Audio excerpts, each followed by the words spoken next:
Welcome to Life is Like a Game Show, where the topics are made up and this episode really doesn't matter. Yes, if you were privileged enough, or if you would have had any sort of way with any specialized CIA device to be able to listen to our pre-air conversation, you would understand. And for any CIA agents listening, yes, be prepared for an extra special spicy show tonight. But that does not necessarily matter.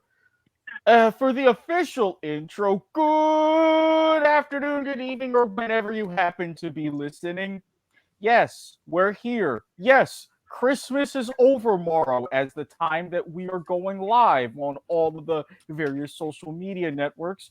And this is a holiday edition / year in review / Life is Like a Game Show iteration of League to the Max or whatever, or what have you. For those who can actually see, yes, I am your host, Eric Watkins. To my screen right, Mr. Nielsen. We are live on Twitch, but I really don't think we have enough of a following for someone like yourself to be pulling off a hot tub stream. Oh, I was just thinking about hopping to the old hot tub time machine and going back to watching some classics tonight, but unfortunately the heating system busted, so no such luck. How about some lighting? What about that? If you'll give me a moment, I will relocate to somewhere a bit nicer and a bit warmer because it's a little chilly outside. Well, I will rejoin you in a moment with some more appropriate Gator stuff in the background. Well, I would hope so. And for someone who had actually just decided, because, Brian, you know what to do in this case. It's time for everybody's favorite game, Hoedown. No. Heidi. No. Can we do the Irish? Can we do the Irish drinking song instead? Now that would be acceptable. That is a Hoedown, though. It's still a Hoedown. But first, let me go ahead. Let me go ahead and introduce properly the man underneath of me on screen, Mr. Brian Espinoza. And let me just say this first. Yes, Brian, it's Thursday. You can take the butt plug out of your ass now.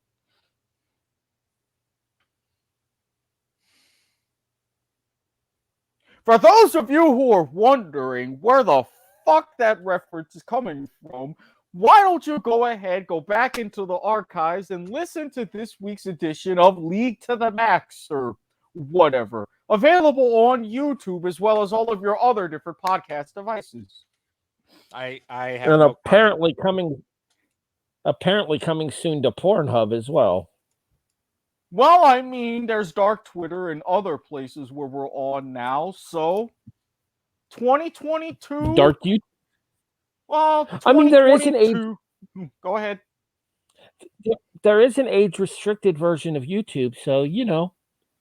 This is true. I imagine a few things will be coming in 2022. Stay tuned. Oh Lord, help us all. Yeah. So the bit that Eric was trying to set you up with earlier is Harry Broadhurst will be seen this evening. This gimmick infringement will be infringed upon this evening. Gimmick infringement is a W2Web Network special presentation. In case you're wondering why my camera was off at the start of the broadcast, Eric, it's because y'all decided to record during the Florida Gator game. Y'all who? Blame the man who will soon be reappearing to my right. And just as importantly, the damn Florida graduate. Yeah. Thanks, Nielsen. Let's go ahead and take the one team that we both follow and then do a podcast when their game is on. Anyways. Is this 100% hi, everyone. verifiably Nielsen's fault for a change? Yes, absolutely. Okay. I'm okay with this. Yeah, we're 100% putting this one on him. And apparently we're losing Eric as well because Mama Watkins got involved. Oh shit! Hey, he's back. And actually visible. That you see back there would be a college degree. Yeah, and you go ahead and choose to record while the Gators are on. What do you think's on this other screen that's in front of me now? I'm in the middle of eating dinner because eating on air is a W2M network gimmick and a W2M gimmick infringement exclusive. Because this W2M network gimmick exclusive will be seen tonight or so. I don't know. Eric will be back in a few moments. Mama Watkins apparently called him. All right, let's go ahead and give everybody the Iggy as far as what's going on tonight.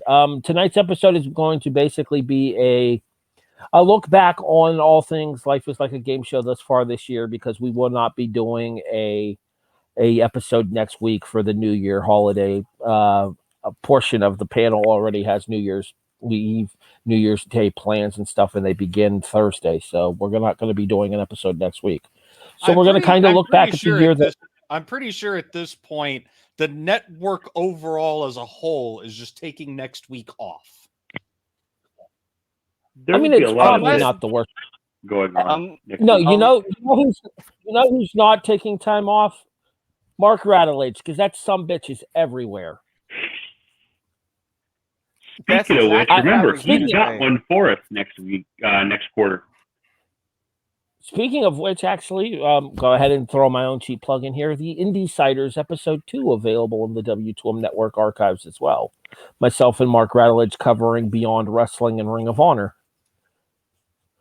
But, all right, so like I was saying before Eric decided to once again rejoin us here, the idea for tonight's episode is going to be a look back on the year that was here on Life is Like a Game Show, a look ahead to the year that will be on Life is Like a Game Show, as well as some of our favorite holiday clips and conversations about game show moments and stuff. And like I was telling the guys off the air, an ability to get to know the members of Life is Like a Game Show a little bit better as well. Yeah, we had a Why am I looking up your nose, Jonathan? Put your camera down. We had a I'm having to hold a phone in my hand here. Give me a break. We had a whole big thing planned, and it was going to be all spectacular, but someone couldn't do it because someone else was bugging that someone about other things.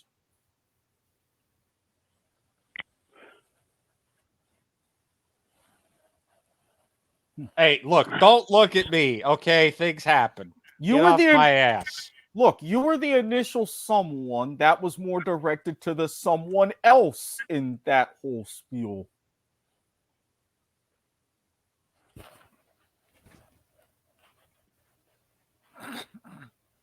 He's Xing himself. He's holding a phone here. Yeah. He just X'd himself. We'll go with that. All right. So the first thing that we'll talk about when we talk about the year in review for Life is Like a Game Show is the greatest game show of all time tournament. And Brian, you did not get to participate in said tournament. Instead, we had our bracket master ring.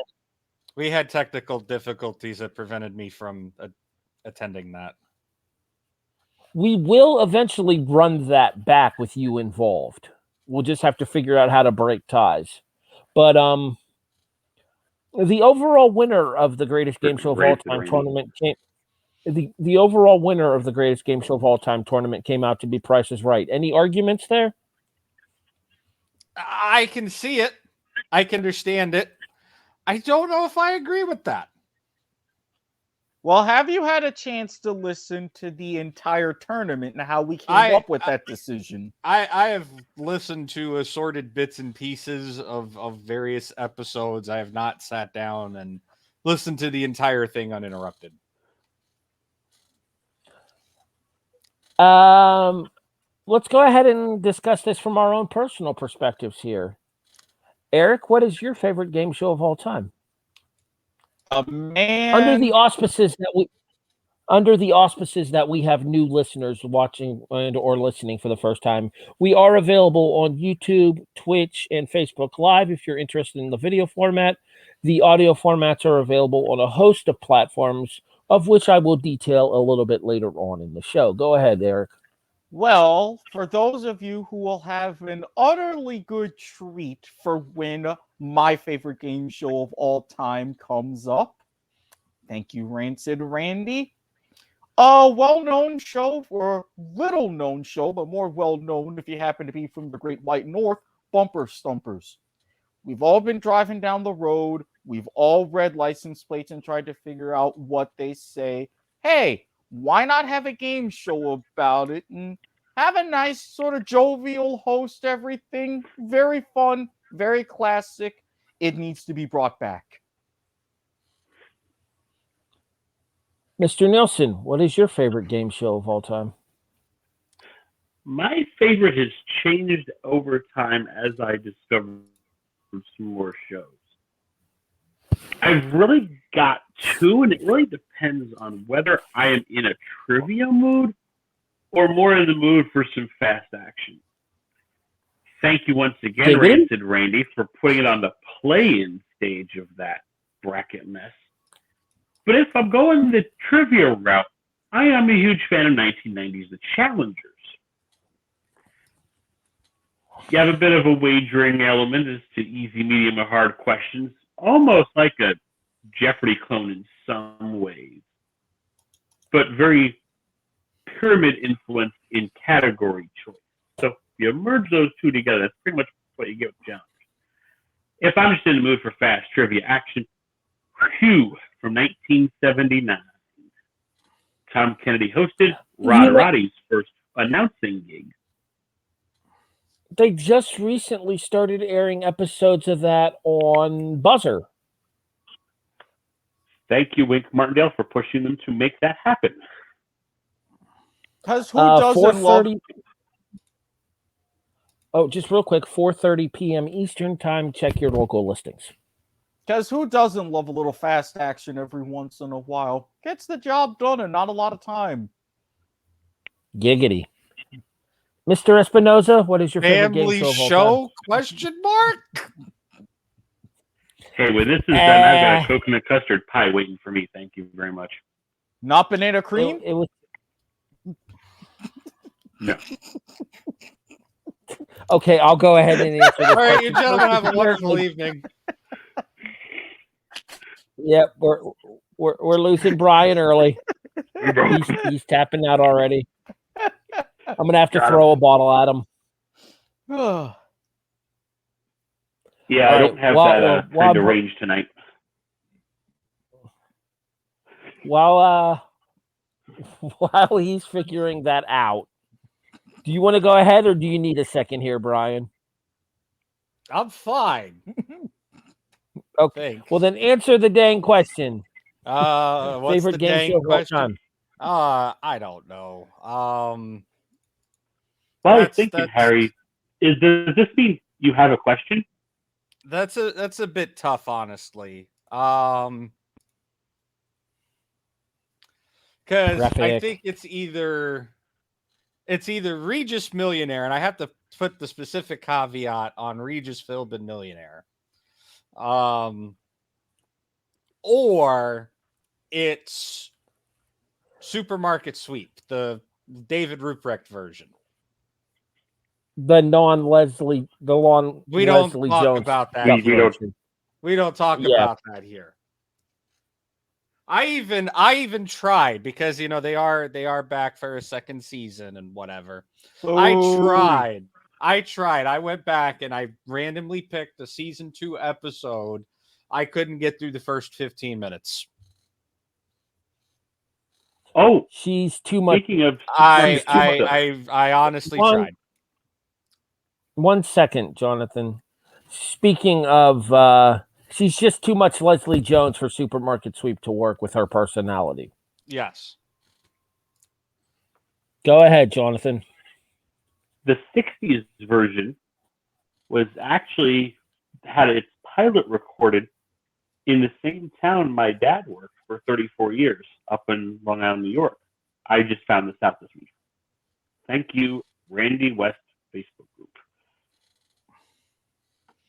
Go with the best, Randy West. So I have two different answers to this question as well. because much the same as Jonathan, it's going to depend on what kind of game show I'm in the mood for. Is it something that I can play along with, or is it something that I'm just watching in order to entertain myself? If it's something that I can play along with, I'm going to pick Wheel of Fortune every day. Just because it's so easily play alongable. It's so American iconic in its nature. And the fact of the matter is it's gotten spun off into so many different countries. Me and Eric were just talking about this, I think last week, about the Australian version of Wheel of Fortune, and how even though the puzzle format is pretty much the same in terms of like how they do the puzzles and stuff, the scoring system is so much different over there that it reminds us a lot of the old daytime Wheel of Fortune that was hosted by Bob Gowen, formerly of Entertainment Tonight. Back when that was a thing. Go ahead, Edo. I was going to say, I will gladly trade the differences with the oceanic scoring system and how it's done than the absurd technicalities and downright bizarre executions sometimes that the American version has now found itself in. We'll hit that in the news desk. Did you just mean to segue into a news desk? We'll deep teased into a news desk. Wait, what are we talking about? I have to news desk. We got news. We'll get to that in a second. I have my other game show that I haven't announced yet. If I'm looking for something that I'm going to lose myself in the action for, again, this is one that Eric and I have discussed many times. My go-to game show that I enjoy watching from a gameplay standpoint has always been Dog Eat Dog. I love the physical aspect of it. I love the mental aspect of letting people get to know what you want them to know, while not maybe letting them know everything. I loved the trivia aspect of it towards the tail end of the show, where the dog pound had a chance to come back and take all the money at the end of the game. And let's be honest, back then, Brooke Burns was a smoke show. Still is. Hashtag America. All right, and I guess with that, we can segue to the... I did say America. All right, and with that, we can segue over to the news desk and the American iconic game show Wheel of Fortune getting a little bit pedantic in its rulings. Not just pedantic. I think the quality control over at Wheel of Fortune right now is in the crapper, just flat out. Completely running bad puzzles and making bad rules calls. Yeah, something about like what isn't it like YUNGJOC for Young Jock? Yes, rapper Young Jock was a puzzle, or at least. So here's the thing, right? The category was I believe it was person. Mm-hmm. Is either person or people? I don't remember. Person, yeah. So the category being person. The category being person, like I can see, like, because I saw a little bit of this of the argument of this on Twitter. I can see both sides of this, right? Like some people are saying young jock as opposed to an old jock, like the actual JOCK, like a football player type stereotype jock, right? Like I can see, like some people are saying that was the intended puzzle. And then there's other people saying, no, it was the rapper and they fucked the name up. Either way, that is not a puzzle that should have gotten past Wheel's quality control. No. Too much contention. Because while the rapper formerly known as Young Jock is now formerly known as Young Jock, at least I believe it is. If I remember correctly, he changed his name. Or I might be thinking of I don't know. You know what? There's too many Youngs, and one of them I've read recently had changed their name. Actually, yeah, sorry. I'm thinking about Young Berg, not Young Jock. Excuse me. I was about to say, Hey, I am uniquely qualified in this regard to speak on this. I grew up in an inner city high school where I was literally the only white guy in my school. Look, I wasn't going to say anything. To say that I grew up in the hip hop, R&B, rap culture at its peak in the early 2010s. To be fair, there's too many youngs, too many littles, and not enough talent amongst most of them. And I was just going to say, I will agree with you on that. And I was just going to say, while you were looking that up, I was going to ask Harry, is that a Twinkie? That is a sauerkraut dog, sir. Oh, never mind. Ooh. Oh, you got Nielsen's interest, that's for sure. Hey, I had a great lunch Dinner today, courtesy of a victorious wager on a certain preseason football game this year.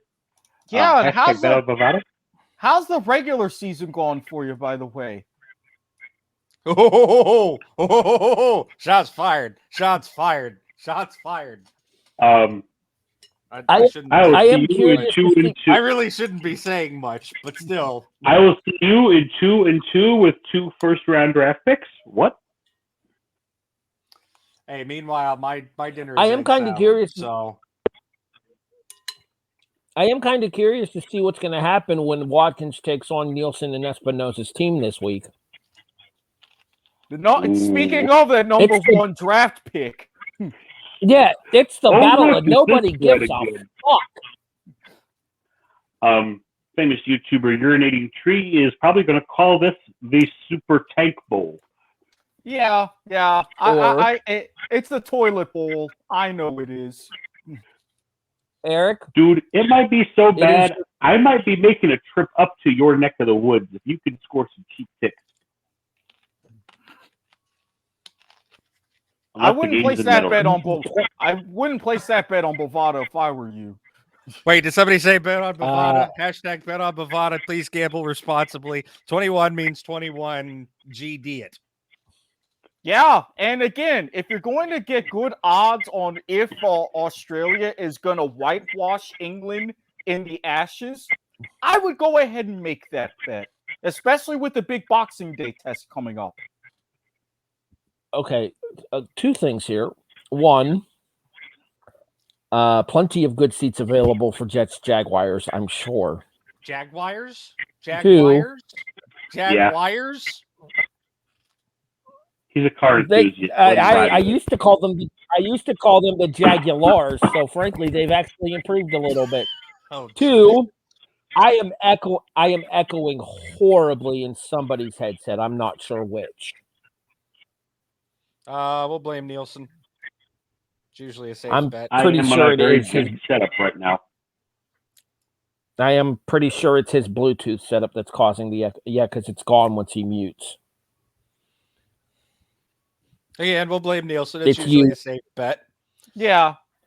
Part 3. As long as the Bills beat the hell out of the Patriots this weekend, that's all I care about. And you and Robert Taylor. Any week the Patriots he needs that for we all win. That whole thing with Taylor is he's not wrong. No, agreed. But at the same time, and that whole thing with Taylor is he just wants to scratch his own back with KC and the number 1 pick. Go the number 1 seed, yeah. Are you sure he's not scratching his back with KC and the Sunshine Band? I mean, I'm pretty sure he'd want to get down tonight with Patrick Mahomes. You know what? I see one person get. Okay, we got 2 to 1. Okay. Give me my monkey. Give me my monkey. The combo gets it.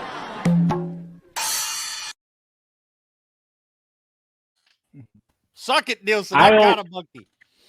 Hey, I only approve because of the combo. That is a split monkey. Split monkey, my butt. Although I will admit that was split monkey your butt or split monkey. I was very good on the. I was very good on the rebound there, though, viewer or Eric. Very good on the rebound. That wasn't Eric. That was me. No, I was just saying something with the whole monkey and butt nothing. Continue. No, I was somebody said Mahomes and something. Was that you? Yeah, that was Harry. Oh, sorry. That Great job on the rebound, Harry. Eric. Twinsies! Unlike Stony Brook basketball when they faced my Florida Gators earlier this week. Look. We're already twinsies. We just got to shake it off, move on with the rest of the show. I hear the haters gonna hate. All right, moving forward. No, I wasn't wanting a monkey for that one. That doesn't deserve a monkey.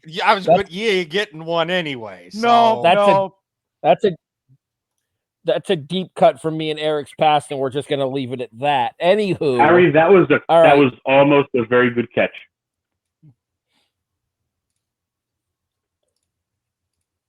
So it was a Des Bryant. Good to know.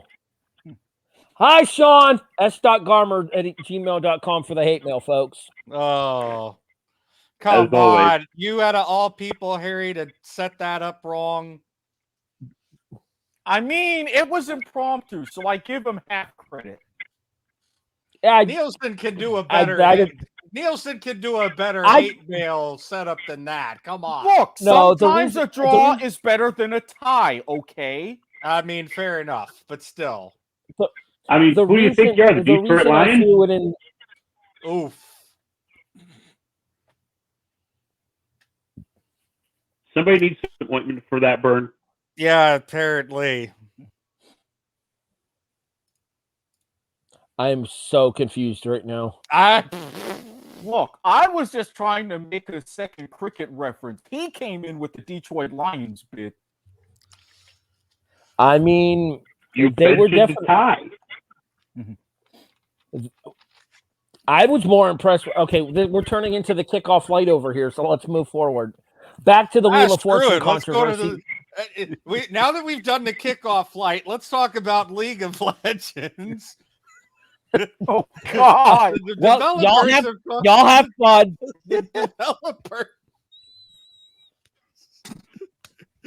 So how about that? How about that? Perks leaving Cloud9. No.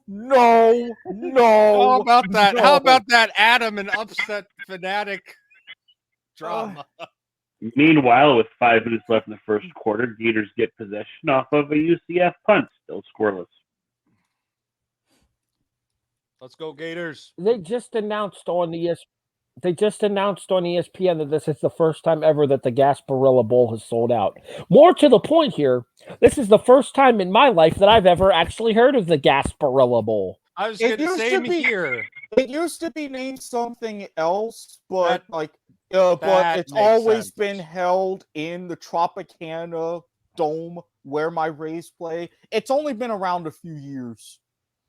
I was going to say that's Gasparilla. More than likely, that's got to be Tampa. Yes. Area. Because that's the only thing that I know that uses the Gasparilla. Well, not to mention it's an all Florida bowl game as well, as the Gators are taking on the Central Florida Bulls. Nice. You do realize in South Florida Nice. You're right. South Florida Bulls. Thank you. Yeah. I just realized I screwed that up. You do realize that in like 2 years this will be SEC. This would be SEC versus Big 12, and they'll still be playing in the Gasparilla Bowl. Oh, that's messed up, Watkins. You set me up for that one perfectly. You know what's messed up? Getting us back on topic with Wheel of Fortune. Oh yeah, so with Wheel of Fortune, wait, hold on. Before you do, I actually owe him this one for that because that was impressive. Jonathan, segue. All right, carry on, Brian. Yeah, so back to the Wheel of Fortune mess. Oh, I actually had a historical thing to throw at you, Harry, if you can find it on YouTube later. The thrill of victory and the agony of defeat. Classic puzzle from '83. Yeah, no. Wheel of Fortune. I can understand how the puzzle could like be both ways, right? Whether it's Young Jock the rapper, who was most notably known for his 2009 hit "It's Going Down," or Young Jock is in a young athlete. But why the hell, or how the hell does that puzzle make it out of quality control? Right. Again, good question. SPT has got quite a bit to answer for themselves on that one. And that's even before. Yeah, I was gonna say that's even before, what, a week prior, if even that. Mhm. The lady lost the Audi because apparently she took too long of a pause between words. That Wheel of Fortune said that she took too long of a pause between words in the bonus round, and therefore she forfeited the puzzle or whatever because the buzzer rang. At least it's not Mike Richards' fault. I have to put the X up because Mike Richards, but I feel like you got to get straws on Mike Richards. Show philosophy CC gets an X. Actually, you know who may be at fault in some of this here, at least in the puzzle control thing. They are trying to lean a little bit younger on the show. Isn't Sajak's daughter working for them? I think she's like a technical advisor or something. I know she's filled in a couple of times for, I want to say, Vanna. She's also working on. It wasn't any. I don't believe it was anything serious. I know she works on their Instagram page and stuff too. Like she's doing like a lot of their social media stuff too, because they're trying to market it towards a younger audience. Because obviously, shows such as Wheel of Fortune and Jeopardy tend to skew towards an older demographic. Well, I mean, they've been around for so long. Everybody knows them to be, the show as over time attracted a certain audience. So yeah, they're trying to reinvent the wheel, so to speak. Sajak took it over from Chuck in what, 82? Yeah, that sounds about right. I do not have the PC and the non-academic credible source in front of me. Yeah, I definitely want to say it was 81. Well, while Eric Googles, any other news and notes of particular interest in the game show world, Mr. Espinoza? I don't know. Other than Wheel of Fortune screwing up, I haven't really heard or seen anything. Do we want to touch on the latest developments in the Baldwin story? Not really, because there hasn't been a lot of news there. Okay, let me ask you this. Let me ask you guys this here. Again, I've got a question, but without the graphic this time. Jonathan, when all is said and done, is Alec Baldwin still the host of Match Game? You say no. Eric, when all is said and done with everything going on with this controversy right now, is Alec Baldwin still hosting Match Game? The way that ABC is really digging in to present this and helping to call it for what it is, but you can see the argument, helping an ABC guy, I say yes. Also, Christmas Day 81. But yeah, I say yes. I give Nielsen some applause for remembering that off the top of his head. However, to answer your question, because I know it's coming, at the end of the day, I don't know. I think Baldwin's out. See, I'm gonna agree with Eric. I don't think they would be dedicated the TV time to the Stephanopoulos interview or to the 2020 conversation as well if they weren't intending on trying to present Baldwin's side of the story and paint him in a positive PR light. I genuinely think, like Eric said, this is ABC looking out for an ABC guy, and somebody helped revitalize the franchise as part of their game show lineup. I think that Baldwin ends up staying. Now, This granted, is assuming. This is obviously assuming exoneration from any kind of a criminal or civil case. Oh, yeah. And I'm not even disrespecting ABC's reporting. I think they've been fair with interviews and really digging into everything in depth. And it was perfect for Stephanopoulos' first interview with his production company. Everything fell into place. So there's no knock against ABC, at least for myself. But networks do have a tendency to keep things in the family. I mean, you're not wrong. I think this is too much of a damning thing to. If it were any show other than Match Game, I think I'm more inclined to say yes, right? But Match Game has always been one of those raunchier game shows. And I think it's a little bit difficult, or at least I think it's going to be a little bit difficult for them to have that raunchiness with Baldwin, given what just happened. Well, I disagree, because especially if he winds up being exonerated, he is a man who is absolutely fine with self-deprecating humor and questions. He takes time, comes back. Yeah, he's fine with self-deprecating humor and questions, but that's before he accidentally, or at least allegedly, accidentally shot and killed somebody. I mean, if you didn't watch the interview, the man broke down in tears. He did. I get that. Well, let's not consider the fact that he has been willing to make positive out of the tragedy in his past, though. Look at the roast of Alex Baldwin from Comedy Central. So this is kind of one of those life gives you lemons, you probably just found lemons situations. By the way, Jonathan, don't show your screen. We don't need the people over at ESPN on our ass.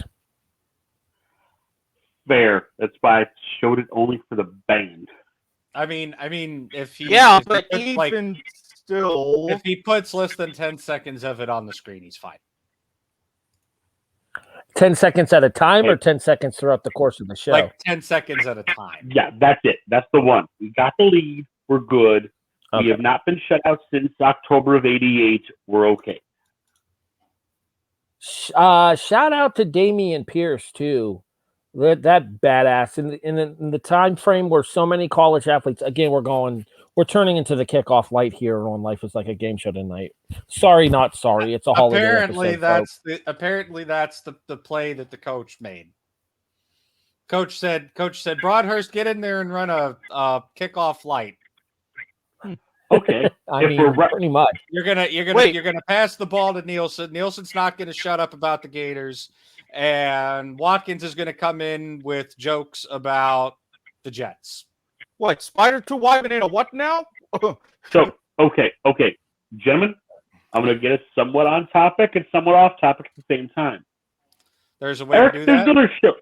There is a show, Eric, that I know you are definitely a fan of, and especially the main man that's got his name in the title. Stump the Schwab. ESPN show Stump the Schwab, yes. Hey, everyone. That's right, obscure sports fact. Okay, actually, that's going to take me into another question that I could ask here, because mine actually is topical here as well. Real quick, shout out to Damian Pierce, the guy who just scored for Florida. When asked why he's playing in this game, despite the fact that he is eligible for the NFL draft, Damian Pierce said, quite simply, because I'm a Florida Gator. I came here to get an education and play football. I'm not leaving my teammates in what would be my last game. Kudos. All right. So this actually, I said it's great to be A Florida Gator said it's great. Okay, moving forward. Swoop! I'll let that one swoop into. So you were just mentioning Stump the Schwab here, but let's get back onto the topic of actual to the game shows that we have discussed on the show before here. And let's talk about, we talked about our favorite game shows. What about our favorite spin-offs? To me, my favorite game show spin-off is Sports Jeopardy with Dan Patrick. Agreed. I thought Sports Jeopardy was fantastic. And it's one of those ones that somebody like myself and Eric, who are diehard sports guys, can sit and play along with without any kind of expectation of having the kind of struggles that you might see from a traditional contestant on a sports category on Jeopardy. Because let's not forget some of the dumbfounded looks those contestants gave Aaron Rodgers when there were sports categories when Rodgers filled in during the course of the downtime post the passing of Alex Trebek. Just imagine what Rodgers was thinking, right? Not to mention play along with. I actually went through the online test and was set up to take the full online test for Sports Jeopardy. Apparently, nobody could build a website that could handle more than 100,000 people trying to get in at once, and it crashed. Yeah, that was a thing back in, those times. Shout outs to ABC and Enhanced TV. That was AOL that did that first, but ABC was owned by AOL at the time, or something along those lines. Brian, I'll ask you the same question that I just... real quick, Jonathan, I'll get to you in a second. Brian, I'll ask you the same question I just answered. Favorite game show spinoff? Spinoff? Ooh, that's tough. I don't know, because the easiest spinoff I'm thinking right at the top of my head is actually in a very similar vein. It was Rock and Roll Jeopardy.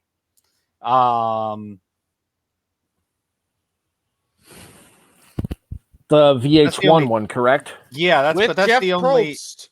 Yeah, that's the only spinoff I can really think of at the moment. Actually, no. I'll tell you. My favorite spinoff, the Match Game Hollywood Squares Hour, because yes, it's actually technically a spinoff. Absolutely. They have game shows combined. And again, we talked about buzzer earlier for Match Game Hollywood Squares Hour airs every day at 11 o'clock Eastern on. If it wasn't for that show, on Buzzer we would TV. not have one of the most iconic Price is Right car themes ever. They'd still be using the Family Feud theme. True story. Speaking of which, Family Feud is a spinoff of Match Game. Mm-hmm. I don't think no. They wanted to give Richard Dawson a show badly, and somebody came up with the idea, and it worked. I think it was a stolen or a repiloted concept or something like that somebody else pitched and failed. And Goodson Todman, being the masters of game shows in the 70s and 80s, said, hey, we're Goodson Todman, we can make this work. Jonathan, same question I just asked Brian. Favorite spin-off game show? I don't know if you would consider it a spin-off, but hear me out. The base show, Win Ben Stein's Money. Take that. ESPN, I think, spun it off as Stump the Schwab. I'm looking at Judge Watkins for a signal. Look at Judge Watkins for a signal. I can't. Too many differences, especially in the end game, for it to be considered a spinoff. Okay. What about Beat the Geeks? It's a Comedy Central show, too. Yeah. Because you brought in people like Paul Goebel, King of TV, and, of course, the others I can't remember off the top of my head. Do I need to go through this whole routine again? Yes. Yes. Mark Edward Hoyk, the movie geek. Andy Zaks, the music geek. Paul Goebel, the TV geek.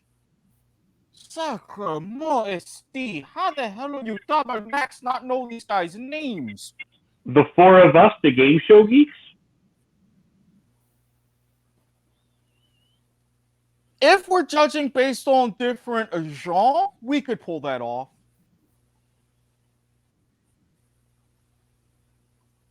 Why am I getting the confused look all of a sudden? And J. Keith Van Stratton was an awesome host of that show. Underrated as a game show host. That was perfect for him. Perfect for him. Yeah, I love that intro where it's like, here's the good, that's the good news. Here's the bad news. All right, so we talked about favorite game shows. We talked about favorite spinoffs now. Eric, you're with me on this one, right? Sports Jeopardy? Of course. I figured as much. All right, let's talk least favorites now. Barring specific reboots, relaunches, and everything. Because I know that there is a fire that burns deep in Brian's soul that wants the new supermarket sweep to die in a fire. Yes. Seconded. I mean, yeah, it's the Leslie Jones version is just, it's shit. Let's be honest.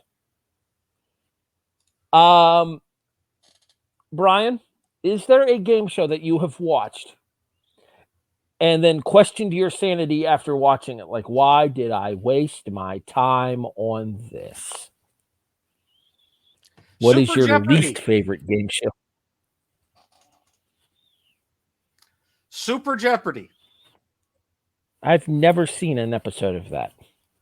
Yeah. 4 players yeah. off of regular Jeopardy for points rather than dollars. And it got it was a flat, if I remember correctly, it was a flat prize per placement.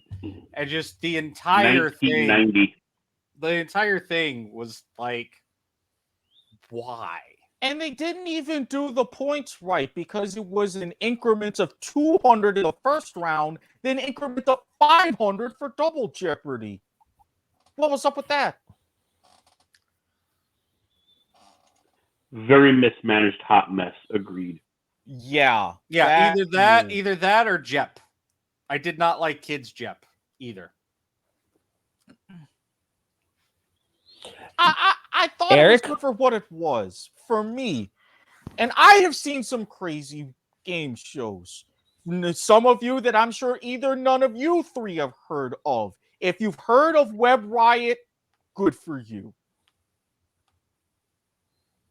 I am also going to do with a different iteration of it. The second version of Art Fleming, which I believe ended in 79. Yeah, you see the cringe face, and that's for a reason. I saw that once in the Charles Nelson Riley hosted GSN game show finale countdown to the new millennium in 2000. Yeah, no, that should have never existed. No. Speaking of Super Jeopardies. Jonathan, the least favorite game show of all time. Oh no, Harry, you're saving mine for last for this one because if I had the Morton salt, I'd be busting it out right now. I'm deferring to last on this one. Oh boy. All right, so this might be an unpopular opinion. I hate trash TV. I hate trash TV. It is lowest common denominator television. And it is offensive to intelligent minds. Specifically, unless you're generalizing something. He is. I'm talking about shows that are intentionally exploiting people in order to either draw ratings or make a quick buck. Okay. In this particular instance, there is one game show that comes to mind for me that I absolutely despised because I thought it was nothing more than a god-awful ratings grab. I cannot stand Moment of Truth.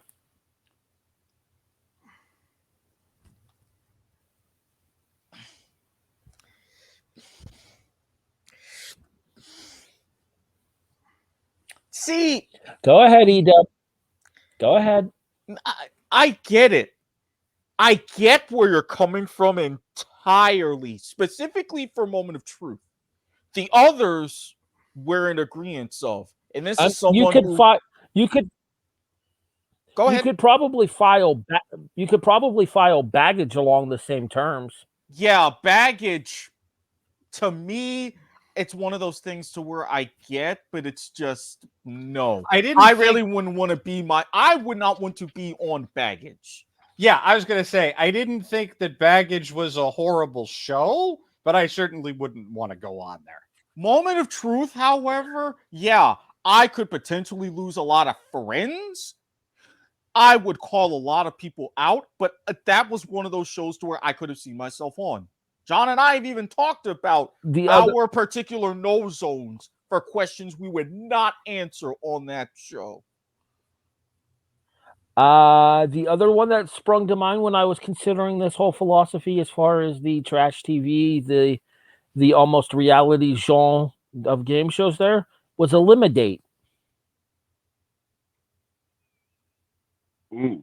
The one where the person went out with 3 different people on a date all at once, and then like there was 3 different dates. You eliminated one person on the first. You eliminate one person on the first date, one person on the second date, and then decide if you want to pursue a relationship after the third. Yeah, it's one of those stupid. That sounds like a bad rehash of Love Connection. It's one of those to where if you're of a certain age, you would appreciate it. Like if you were watching this, like say maybe early college, late teens and stuff. Anything beyond that, it's utterly stupid. Go ahead, Brian. You're about to chime in there. I don't want to throw us off topic, but I have news. I have an update on the Wheel of Fortune story, or one of the 2 Wheel of Fortune. Are they giving her the car? Audie is giving her the car directly. Oh! As of quite literally, round of applause. As of quite literally 3 hours ago. I just saw it on Twitter. That is some quality marketing nice. right there by Audi. Well done. Dankeschön, Audi. Dankeschön. So we need a counter to the eggplant.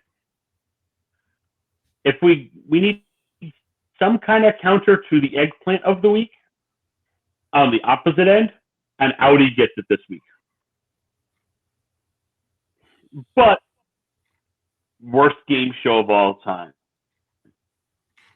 I see, gentlemen, you are all seated for this. Anybody listening, if you know of this show, trust me, you will want to not be in a standing position because this one is going to hurt. I'm going to see if any of you can actually guess this show as I start giving you information about it. 1961.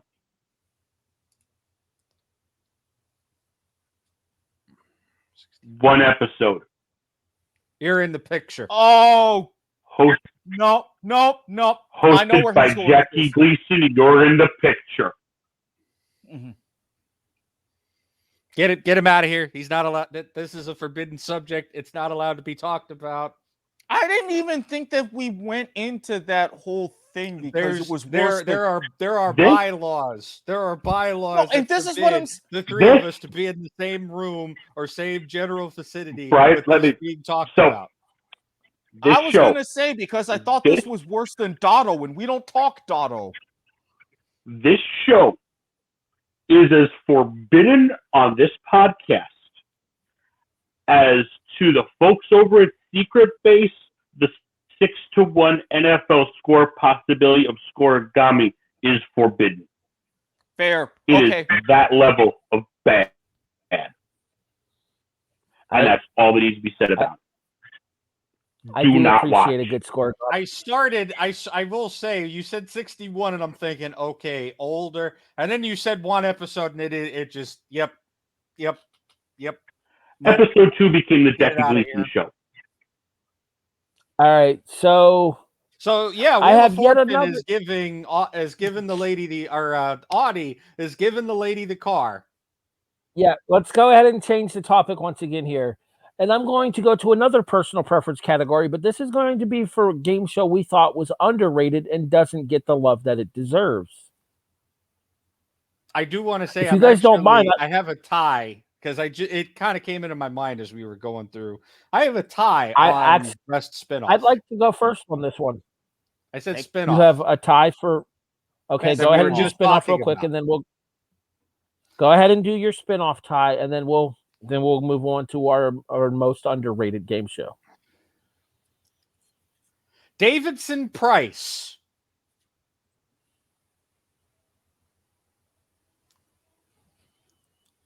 Davidson Price is right. It was a nighttime syndicated 30-minute spin. You can argue that is a spinoff. I think they substantially changed the show enough just by the fact that they cut it in half, for crying out loud. The original Price was a half an hour.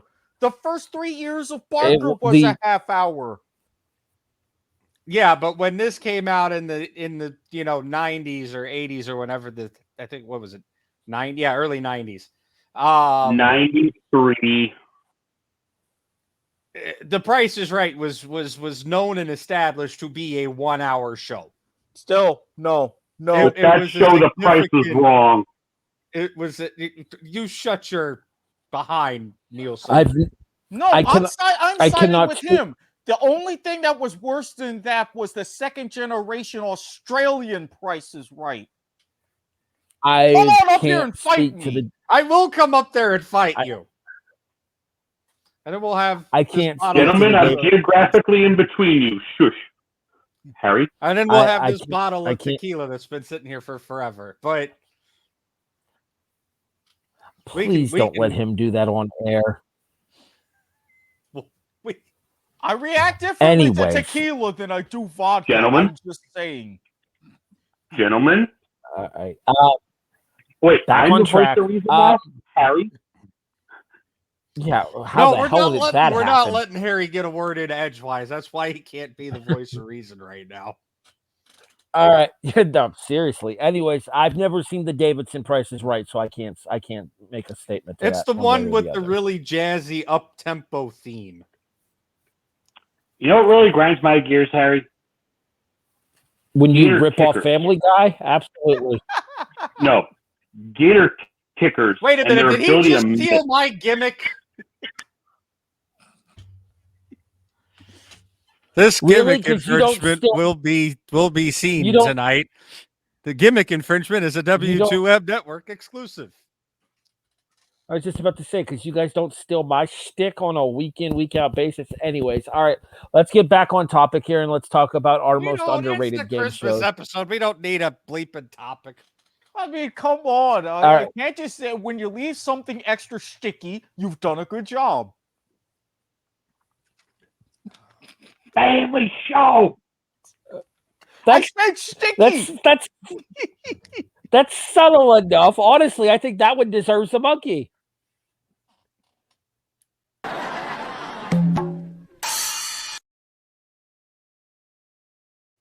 Going back to what I was just saying here for our most underrated game shows, I have one for you guys. I want to throw at you and see what you guys think here. To me, one of my favorite game shows to go back and watch old episodes of, I really enjoy Sale of the Century. I don't think Sale of the Century got nearly enough credit. Are we talking about favorite game shows of all time here, or underrated? Oh, underrated game shows. Ugh. I don't think Sale of the Century ever got the love that it deserved. I thought that was a really good concept. I'll agree with you on Sale being underrated. I don't know if I don't know if I put that high up though. The other major guy that does the onstage recreations on the convention circuit, besides Brian, myself, and Eric, that was his number 2 show for a darn good reason. Like I really and he gave away the last one. I really enjoy the concept behind it. I think the gameplay was excellent. I like the temptation factor of it all, which was another game show that I thought was kind of underrated in Temptation. Honestly, if we're going US Temptation, I didn't like it because it wasn't entirely faithful to the original. However, when Australia did it, not only with that, but with extra elements, especially with the gold bullion, chef's kiss. They did it right. You know which Temptation I actually really liked? The minigame version on Price is Right. I don't know if you guys are familiar. Wait, say that They again. do the minigame version on Price is Right for Temptation is 4 prizes that come out. And all of the 4 prizes have the same 2 numbers in all 4 of the prices because you're playing for a car. Mm-hmm. You have to guess which of the numbers is correct in those mini prizes in the price of the car. If you are correct, you not only win the car, you get all 4 prizes. Bob hammed that up perfectly and pressing the button. That was one of his perfect stall moments. If you were incorrect, you got nothing, but you had the opportunity to walk away with the temptation prizes and not play for the car. I thought that was a really well done. It's one of my favorite mini games from Price is Right. Now, if you want my answer to this question, I've got one from a more classic and one from a more modern era. Classic side, we're talking late 70s, a Bill Cullen show that should have gotten more love, I think. Pass the buck. Didn't that also become a Price is Right game? Not in the same way, but yeah, yes, they did have not of that in the same name. way at all, though. But Okay, if you want I'll have to look at my true number one answer at the top of the survey board, I think it's 2007. If I wasn't drinking a Coke Zero and I was drinking instead a Pepsi Max. I got a mango Pepsi. Is that good enough? Seconds max. Because that was Dual on ABC. To be revived. That one needs to be revived out and out. I don't know why they've kept it gone. It would be perfect, especially now, and it would even be able to stand the socially distant audience. Dual, hosted by Mike Greenberg. Oh yeah, okay. We were just talking about Dual a couple of weeks ago when we were discussing the early 2000s game show craze with Millionaire and Millionaire Greed and all the lines. Yeah, it was right in the thick of that mess. Mm-hmm. It was a late comer to the show. All right, Brian. It really was a late comer to the show. Underrated game show. Oh, this is tough. Like, this is actually tough. Because there's a couple that come to mind. He said it 93 price.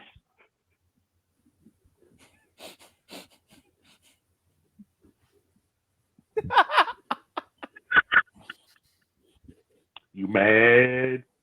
I mean, yes, I think at 93 price is underrated, but actually, I could very easily argue that 93 price is very underrated because of all of the ratings crap and the amount of preemptions that it went through. Because it was the Olympics at the time. Or no, not it was a combination of the Olympics and the OJ trial. It was one of the two. It was either Olympics or OJ. No, because OJ, the trial wasn't like, well, after that, because remember, the White Bronco incident was June of 94. Then I think it was Olympics. No, that couldn't have been necessarily Olympics in 93. Olympics are always in an even year. Yes, because the only Olympics at that time were Barcelona in 92. And then you had LiLaGS, the Winter Olympics, but that wasn't until 94. Hold on, I'm going to pull Correct me if I'm wrong, Eric. Olympics are always an even year except for 2021 because of the remake for the 2020 games. You're correct. And they were always in the same year until they made the switch from the Winter Olympics to being in the off-even year between summer games. That's why you had the games in Albertville, France in 92, Lillehammer, Norway in 94. And then Salt Lake City in 98. Nagano, Japan in 98. Salt Lake City was 02. Okay, my mistake. Thank you. You're welcome. Our resident sports expert. All right, so look, I'm Brian's in the middle of watching this is the was time of OJ. the biathlon. It was OJ because Price is Right debuted September 12th, 1994 and ran until January 27th, 1995. So you had the year wrong. My bad. I'm the one that said So it was OJ. My bad. All right, so back to your actual answer. Because I had to go back and look it up. So yes, I could argue Doug Davidson Price. But I'm not going to, because Price is Right in and of itself is a very big name. I don't think you could say Price as a whole is underrated. I'm tied. I mean, here. there are those that would argue that Price is the end all be all of American game shows. I'm tied here between two shows. The first one is 1 versus 100. Which I do think could be another one of those ones, just like Duel, that could be rebooted today. Actually, no, I'm sorry. I'm tied with three shows. Get Bob Saget on the horn. I mean, the second one, not a family show.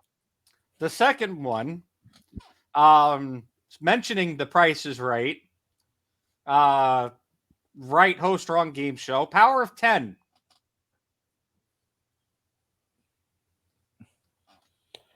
I thought Power of 10 was good. Drew Carey was in his groove there. Brian, you should have saved that listing for third because you blew the load too early.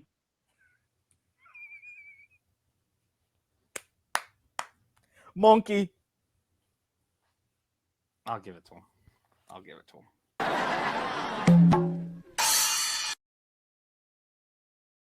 And finally, does anybody remember a little PAX gem called Shop Till You Drop? Well, Shop Till You Drop was Lifetime originally.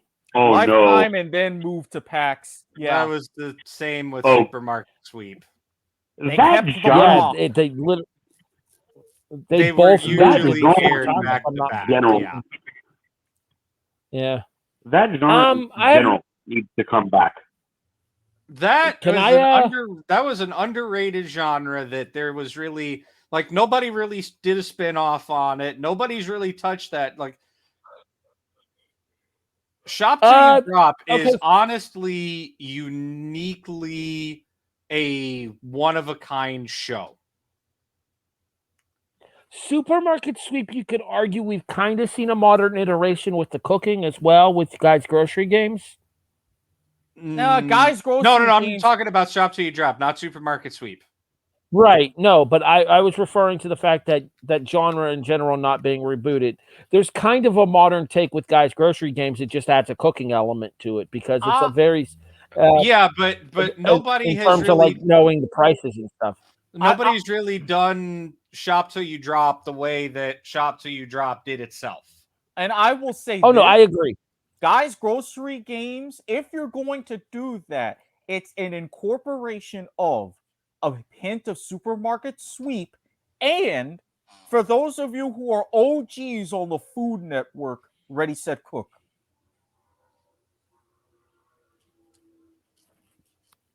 If you were to go ahead with Guys Grocery Games in that, it's an amalgamation of those two, Supermarket Sweep and Ready, Set, Cook. All right, Eric, it's like you put 3 game shows into a pot and put them on a slow boil. No more monkeys. You slow your roll over there. Eric, trying to finish this category so I can move on to the next one. Underrated game shows. I've got 2. Sale of the Century, which you had mentioned earlier. I'm in agreement there. And another one, another Bill Cullen show, but that was rebooted. 87. And I would honestly prefer Blockbusters? Blockbusters. Yes. And yes, they do have an overseas version of it that's been done in England in the past few years. I think it needs to come back stateside. Everybody else is getting two. I'm going to give myself a second choice as well here because it's a show we talked about earlier today that all of us loved that I don't think gets the mainstream love that it deserved. I loved When Ben Stein's Money. Yeah. Especially not just with Ben's style, but with the extra humor in the banter between Jimmy him Kimmel. and Jimmy Kimmel. Oh, it was perfect. Yes. Perfect. Absolutely. I'm thinking with about it. spin-off, could you actually with spin-offs, could you actually consider The Chase as a spin-off of that show? You want to try that again? The I Chase lean being a slightly spin-off of the Chase being No. a spin-off of When Ben Signs Money? No. Mm-mm. No. I don't see it. Sorry, I'm thinking I don't about see it, and sorry, I'm sitting here thinking about, like, is there anything close to Shop Till You Drop? The only thing I can honestly think of was the bonus game from the Nick Kidd show, Think Fast. And even then, it's like, yeah. And that's like grasping at straws. Yeah. All right, gentlemen. There are you is ready? There is a one-season wonder in that category called Shopping Spree. Go watch YouTube, The Game Show Reviewer. He did the best job you'll ever see of that very short-lived show. Back to you, Harry. Gentlemen, are you ready for me to be an absolute asshole? No. Maybe. Isn't that Rancid Randy's job? Anyway, go ahead. I mean, to be fair. All right, gentlemen. This is going to be a very difficult question, I think, for all four of us, but it is one that, as a game show aficionado, I think people would want to know as they get to know us. Mr. Espinoza, I'm going to start with you here. Sorry, not sorry. Who's your favorite game show host of all time? Oh, dang.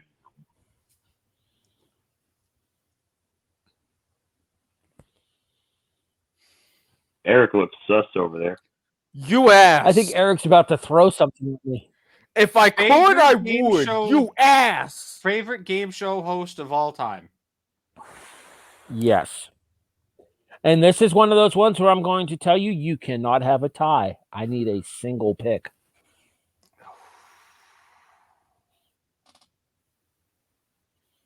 I will go first if it will buy you some time. Yeah, because I'm stuck between two, and I legitimately am having difficulty coming to a foregone conclusion. For as much as I love Chuck Woolery, for as much as I absolutely adored everything about the grace and the presence that Alex Trebek brought to Jeopardy, as well as one of my own personal favorite shows in Concentration.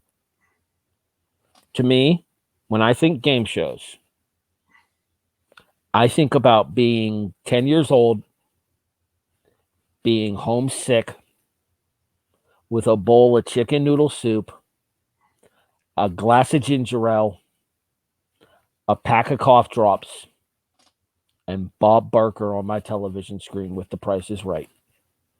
To me, the preeminent game show host of all time is Bob Barker. And I think that he's probably the reason in the greatest game show of all time tournament that The Price is Right won. Yeah, but here's the counterpoint to you. And I was thinking about this for a while. I had a short list of names in my head. Drew Carey is up there, believe it or not. You got Peter Tomarkin. He made Pressure Luck what it was. He's on my internal short debate list at the moment. He's one of Same. You got a Jack Nars on that list. from a variety of shows that he did. But there's one person, admittedly, it's the era that ended literally the year I was born. But there was an era where you turn on TV, you see a game show, there's one person you see, and that was Bill Cullen. Bob Eubank? Oh, okay. The dean of game shows. Monty Bill Hall. Cullen. Oh, yeah. He's got to be at number one. Mainly There's from that no historical real angle. wrong answers here. Yeah, there's no real wrong answers here because No, it's going to be there all isn't. personal preference in terms of. It's going to be personal preference in terms of like the shows that you grew up on, as well as the amount of time that you put into your archive watching as well. And that is why I hate you for asking that question. I mean, we talked about doing a greatest game show host of all time tournament too, so that could eventually end up happening still. And if it does, and if it doesn't turn out right, we're all booking a flight to Idaho. That some biscuit's gonna get it. Eric, I'll give Brian a little bit more time to make up his decision here. Sorry, not sorry. Who do you think is the greatest game show host of all time? In my internal short list, in no particular order aside from the number one, Mark Summers, Peter Tomarken, Al Dubois, Mark Summers. Okay. Now, Al Dubois, of course, lower. You already but again, you said, well, all right. So Mark Summers, Al Dubois. You said Mark Summers twice. Well, Mark Summers, Al Dubois, because I was interrupted. Good news as far as Battle Box. I'm Mama Watkins. But my number one, this is going to be a weird answer, but hear me out. Bert Convey. Now, okay. The host of the Bert Convey Fuck Up Hour? I'm taking that out of the equation entirely. And I'm not even going to give password for those of you who don't know the reference.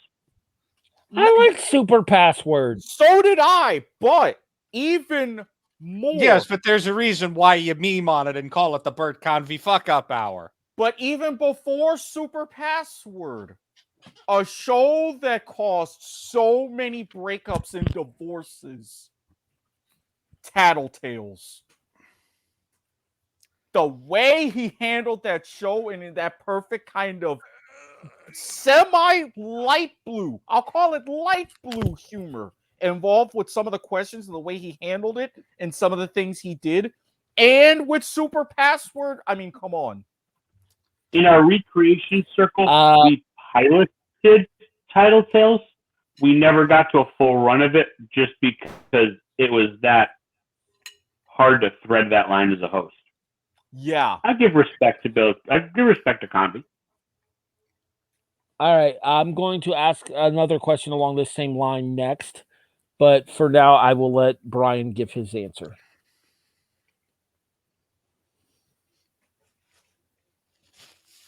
Since we're on short lists, I will say that. Yeah. There we go. Yeah, you went out of focus there for a few. You're back now. I will say my short list, the two people that immediately came to mind were Peter Tomarken and Regis Philbin.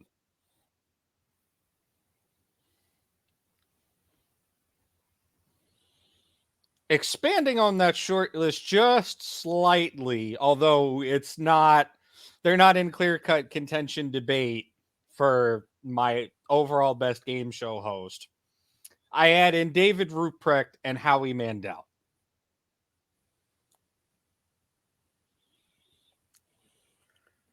But if I had to choose,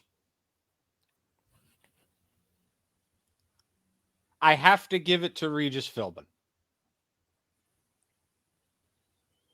I feel the millionaire bias is kind of coming into play here, though. Oh, it totally is. But also, didn't he take on $1 Million Password as well? Regis did do $1 million. He did a version of $1 Million Password. Yes, And he been a did few. Alan Ludden, who should have been on my short list, justice there.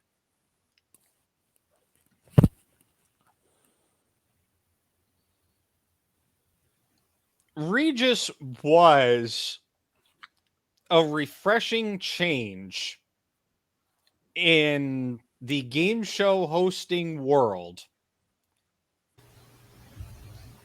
at a time where game shows were starting to become very, I don't even want to say starting to, they were very formulaic.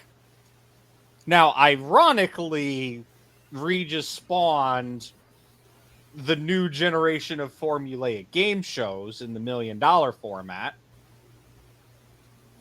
But the early 2000s was filled with nothing but $5,000 daytime game shows. Like, that's what the 90s was known for. And with how well, given the fact that up to that point, Regis had no background whatsoever in game shows, really even in drama. Regis was a straight newsman, right? You know, Irish, New York, born and raised. Was Regis News and talk. Was Regis News and talk. real quick? Was Regis and Kathy Lee a thing at that point? Yeah, when he did $1 that was million the height. Password? That was the height of. Okay. That was like the absolute height of Regis and Kathy Lee, was when he got Millionaire. Okay. But well, yeah, my point is I meant when he came. I don't remember. I no. I think they were broken up when he did $1 Million Password. Okay.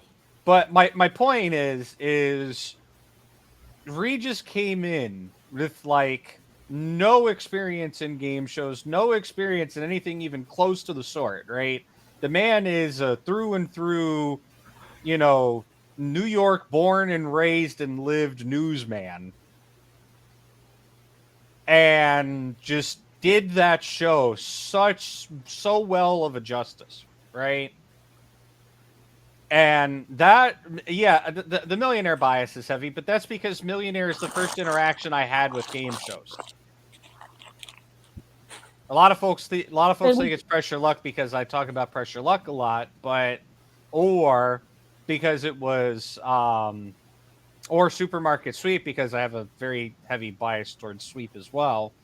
But the reality of the matter is my first interaction with game shows was an old school AOL interactive TV box hooked up to the TV, playing along at home at 10 years old with Millionaire in prime time. I stand by what I requested to do as a bonus thing for this episode. I think we should definitely run that as its own mini episode down the road. But I love Tamarkin, right? Tamarkin has done so much in his career, and he is such an amazing host in and of his own right. Short career too. May he rest in peace. But yeah, because the anniversary unfortunately was very recent. It's December. All right. Either the anniversary of the accident or his birthday, one of the two. But I know December's an his important birthday date for Tamarkin. His birthday. The Randy West page mentioned it. His birthday's in December. But I have to give it to Regis. Like, I was sat there and I thought about it. But if it wasn't for Regis making game shows and making Millionaire as fun and engaging as it was, I don't know if I would have wanted to sit down and watch the Game Show Network where I got introduced to Peter Tamarkin and then the wonderful world of game shows from there. Because, of course, everybody knows Bob Barker, and I'm not saying that to be an aside or anything. I mean, yeah, I will agree with what you said. Price is Right is the quintessential American game show. I don't know if it's. I don't know if I can agree that it's the best game show of all time, but I think hands down, it's a very difficult to argue against the fact that it is the quintessential American game show. When you think of the genre, you think of Price is Right. Yeah, exactly. Yeah, no arguments there. No, I see your reasoning there. All right, so to put a modern spin on this question here, unless you had a little bit more to add with the Regis thing. Oh no, I was literally gonna say like it is extremely close, but at the end of the day, I have to give it to Regis to Markin coming in like hair fine second. I'd add almost that if Regis didn't do so well a job with Millionaire, we would still be suffering the prize caps of the quiz show scandals in the 50s. And some form of version of them, naturally, I think, because they would have been inflated over time anyways. But I was going to say, I don't think we would have eventually seen the $1 million format. We would not have seen it as early as 2000. Maybe we would have seen the $1 million format like 2008, 2009, 2010. All right, so we talk about our favorite hosts of all time. I'm going to take a more modern look at this now. Who is your favorite current game show host? For me, this one is a no-brainer. I'm still fond of Pat Sajak on Wheel of Fortune. I'm still fond of I'm fond of Brooke Burns with The Chase, just because my love of Brooke Burns goes all the way back to Dog Eat Dog. But we talked about this on the show a couple of weeks ago, and I stand by what I say with this. In my opinion, Steve Harvey is the best host Family Feud has ever had. Ooh, that's a hot take. And the reason I say that is Steve Harvey has transitioned that show from a standard afternoon fare now to being able to take those late night celebrity runs, to being able to take those specialty runs for armed force members and first causes and charitable organizations and everything now. Steve Harvey's personality carries Family Feud now. The families that are involved on that show are almost secondary to the fact that Harvey's personality carries that show. To me, the best current game show host is Steve Harvey on the Family Feud. Mr. Watkins, I posed the question to you. See? Favorite current game show host. To touch real quickly on Steve Harvey, I would put him in the Feud Pantheon second. He's bumped in my mind Ray Combs out of second place, and he's second behind Dawson. To answer your question, I think. Go ahead. I genuinely think he's a better. I genuinely think he's a better host than Dawson was. I put Combs at the top and Harvey second, actually, but we can fight about that later. Oh, yeah, because if anything with Combs, he was the first to have those special episodes back during his run, especially early 90s. But to answer your question... We'll get more into the host history of Family Feud when Family Feud gets its deep dive, probably at some point next year. Elizabeth Banks. For someone who has had to fill Peter Tomarkin's shoes on a show that was especially as revamped as Press Your Luck, and especially how modernized they did it, she has handled it and everything with aplomb. You tune in, she has her moments, but she also lets the contestants have theirs as well. And that's exactly what the original PYL was about. A great mix. The fantastic contested moments with the board, but Peter Tomarkin have his own thing right then and there. Elizabeth Banks has threaded that needle perfectly in my mind. Mr. Nielsen.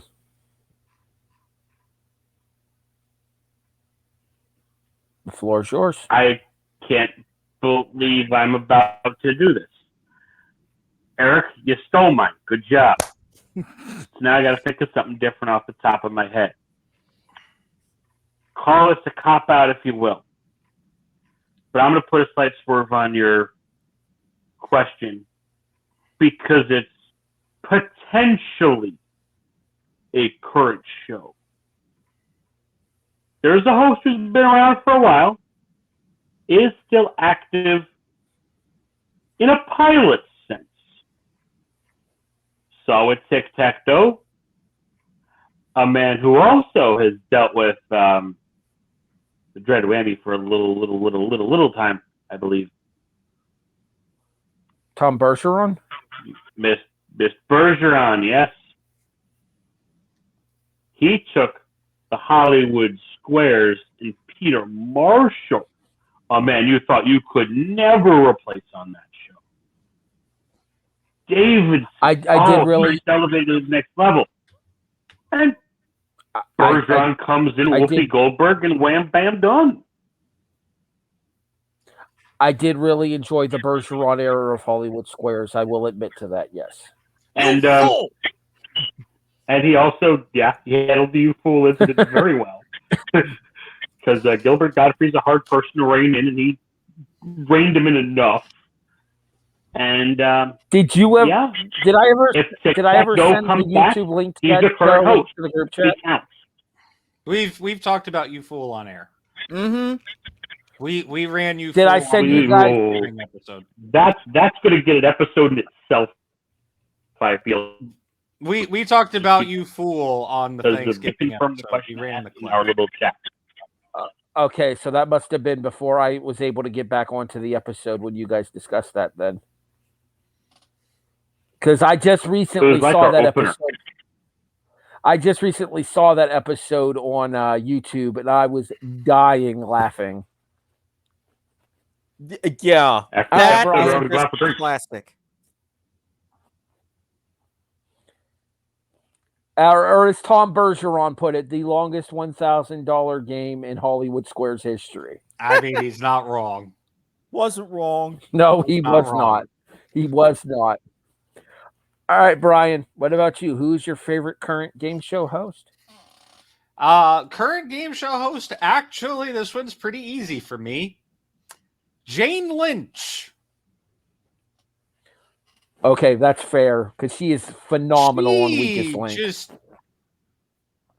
It's Ann Robinson 2.0, and that's all that Yeah. I need to be said. And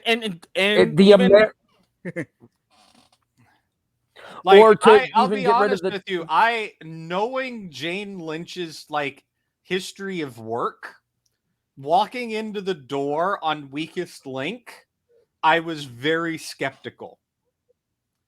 Because Weakest Link is a show you have to have somebody that can do that can channel and oh my god, Robinson. Thank you. And it can channel Ann Robinson. That personality, yeah.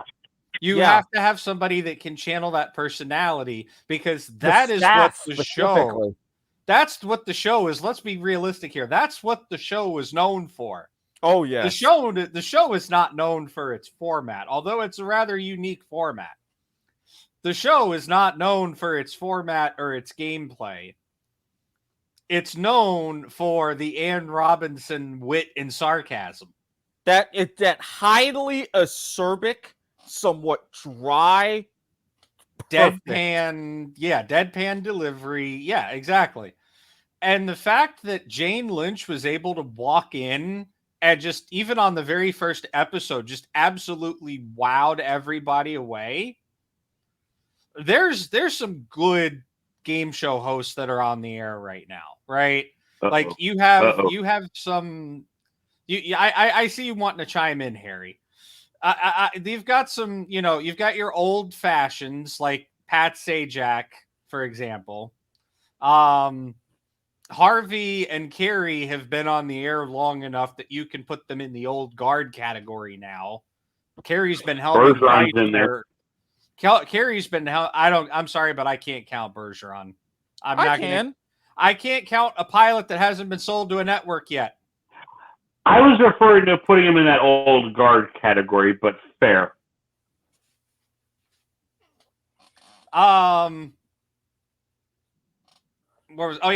Kerry's been the helm of Price for a decade now, so yeah, you could put him in that old guard category. Banks has done an absolutely fantastic job with pressure luck. She's really made the show her own, and she definitely has done Peter Tomarken proud. I agree with that. But I think hands down, and there's a lot of like newcomer folks that are in game show hosting roles that surprisingly are doing an excellent job.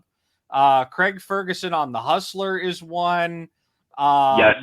Mike Strahan doing To Tell the Truth is another. Michael Strahan on Pyramid, Anthony Anderson on To Tell the Truth. I was about to actually give a shout out to Anthony. I'm sorry to the both of them. I get them mixed up sometimes. Mm-hmm. I was just about to give a shout out to Anthony Anderson because I thought I think he's done a fantastic job of modernizing To Tell the Truth. Yeah, there's some people that are coming from completely non-game show backgrounds that are just doing an amazing job with them. I'll even throw out another quick shout out on that one, real quick, with the College Bowl, Peyton and Cooper Manning. As a duo, not so much Peyton individually, but as a duo, those two are great. Great back and forth. Hell, Aaron Rodgers did a great job with Jeopardy. Agreed. You guys, when we did our Jeopardy show, when we did our Jeopardy show, you guys didn't agree with me, but no, I agreed with you. Can I throw another name out? So whose idea was it to kick that field goal? Can I throw another name out too before all the controversy? Alec Baldwin was killing it on Match Game. He was. Pun not intended in this instant. I'll be honest with you. Baldwin did a good job, but he wasn't my flavor of tea. He was That's fair. He's perfect back to with your the kind of humor for Match Game. I could debate you on that. With back the to your earlier statement. With the direction that Match Game has gone in, yes. If you are talking about the spirit of Match Game and the original very long run and couple of spinoffs or syndications, however you want to phrase that, of Rayburn, I don't know. Sorry, my sinus real quick, going bonkers. Going back to your statement about Jane Lynch. I think I can sum Jane Lynch up for Weakest Link in 3 words. You ready? American Ann Robinson.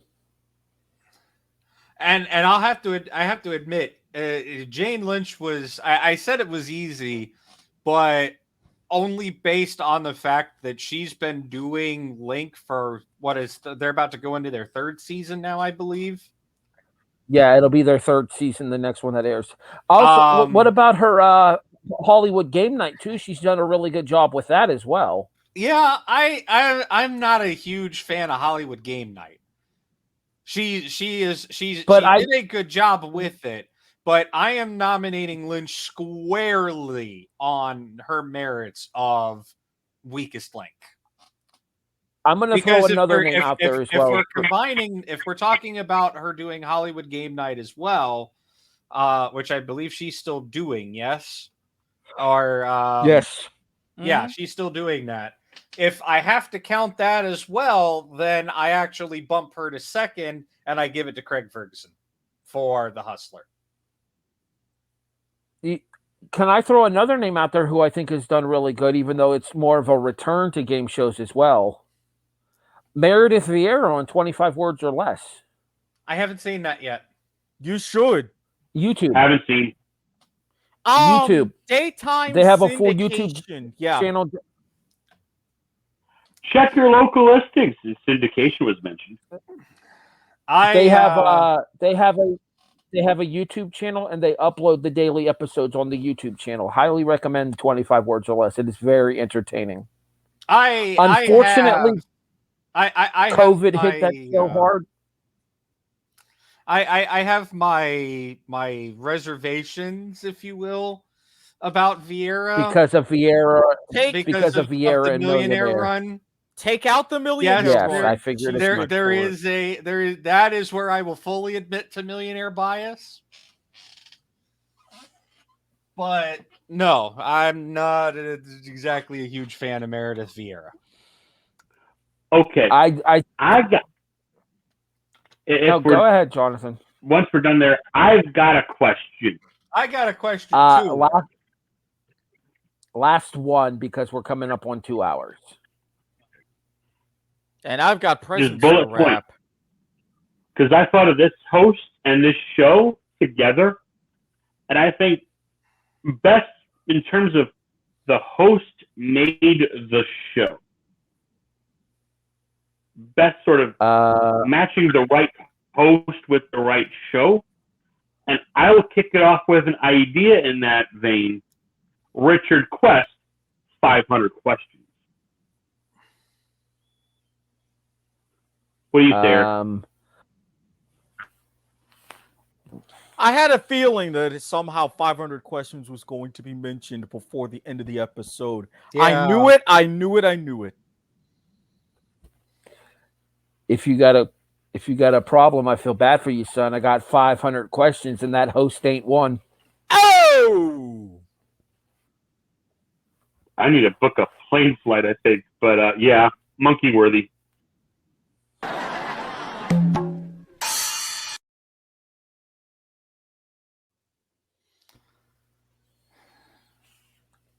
All right, go ahead and answer the question, Eric.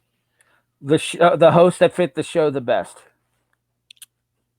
While I would normally say Regis and Millionaire, circling back to one that we mentioned earlier, underrated as a game show host, but another like great personality altogether. And for that particular show, he ended up perfect because he was subtle, but again, at that right time, Mike Greenberg and Duel. Because you think about it, with building up all the drama, how you have to say certain things and introduce key moments, he used that radio experience perfectly and was right at it. You really couldn't imagine it with the too many other hosts. Okay. Who's next, Jonathan? Brian, you need a moment? You know what? I think I got mine. Okay. I think I have mine. I'm going to be a little left field on this one. Harry, you can have a Snickers. Mark Summers and Double Dare. What?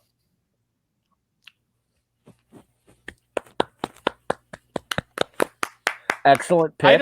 I don't think out of the Nickelodeon talent pool that they had in the late 80s, early 90s, I don't think they could have done any better. If they had Mike Moira do it, I think it would have flopped. Mike O'Malley? Mike O'Malley, yeah. Why did I say Mike Moira? Wow. Yeah, you combined Mike O'Malley and Moira Quirk. Now, that would be an interesting fusion, thinking along DBZ lines, but more on that later. It would be a different kind of fusion to get that involved, but I don't think Nickelodeon would have allowed that back in those days. I was going to say, I'm pretty sure the guy from Guts was Mike O'Malley. Well, I mean, that wasn't all he did. He did several Nick game shows. Guts, get the picture. ESPN commercial fans will remember him as the Rick. Very underrated bit. Yeah. He was also on he did quite a bit. He did quite a bit for He was Nickelodeon. also on a CBS comedy as well. I think it was Still Standing. I'm not sure if that was the name of it, but yes, he was. I think so. But all right. We talked about this show earlier. We talked about this host earlier. Supermarket Sweep does not see the success that it does without David Ruprecht. Amen. I agree with that. Yup. The way All that right. he played off of the way that he played off of the contestants and the way that he was able to spin the different iterations of the mini games as well, in terms of both the tone as well as the presentation following the final sweep. I do like the fact that he didn't do anything for the final sweep except for send the teams off on their starting line and they let the announcer handle it. But like when it came to the reveal of like all of the bonus stuff that they got and then like the inflatables and everything in order to build the drama towards that grand total reveal, yeah, to me it's David Ruprecht in Supermarket Sweep. I'm gonna edit you slightly and add Randy West as announcer in that tandem because his read of that's what I was going to say as well. Is just the same. Speaking of announcers, segue. Brian, you had a question. Oh, God. Did I just read your mind? You segued me. Yes, thank you. Perfectly. Ladies and gentlemen, this is what we call the wavelength. Gentlemen, your favorite all-time game show announcer.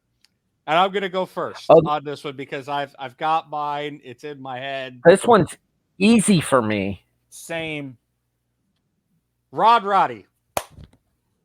Make it two. Same. I give a very honorable mention. Like wait. Did we just unanimous? This one's unanimous. Yeah, damn straight we unanimous. Damn. Wow. We actually one's unanimous tonight. Wow. Okay. It's a Christmas miracle. Since we have to take Rod Roddy off the board now, since we now have to take Rod Roddy allow me to add to your question. Hold on. I'm did Rod Roddy do best? Add that in. No, I was going to say on a second because there's a lot of other good game show hosts or announcers out there. For me, since we're now accepting Rod Roddy, this is my very close, honestly, extremely close second. Gene Wood. He's done about all of it. Also, Price is Right alumni. He did Match Game Hollywood. He was basically Goodson Todman. But he also did. He was their number two. He did. Well, that's what I meant. Like he was like a lot of the stuff he did was Goodson Todman. But he also did. Well, wasn't he also a host Super as well? Bastard. He, that's a common like. I don't want to say it's. I don't want to say Mandela effect, but it's kind of a Mandela effect that people think that he was a host. But he only hosted one thing, and it was a small Canadian game show that saw air in the U.S. No, and one season to Beat the Clock. I was gonna say because I watched the Gene Wood hosted episode of Beat the Clock when we were prepping for the deep dive into Beat the Clock. Yes, we talked about this on Beat the Clock. Yeah, you keep remembering that one. I keep remembering Beat the Clock. We keep saying, yeah, he only hosted one thing. We both say different things. We're like, wait a minute, he hosted two things?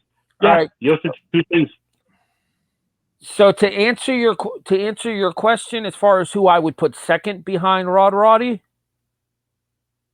yeah, since we all agree on for me, second place. This is Jeopardy. Johnny Gilbert. Disagree. So with this one, we'll have to settle this in 2-2. So, yeah. Johnny, yes. Gilbert, no. You rank Olsen better than Gilbert. You damn right I do. Mind you, I actually also put Charlie O'Donnell into this discussion for second tier. But I would say Rod's best announced job.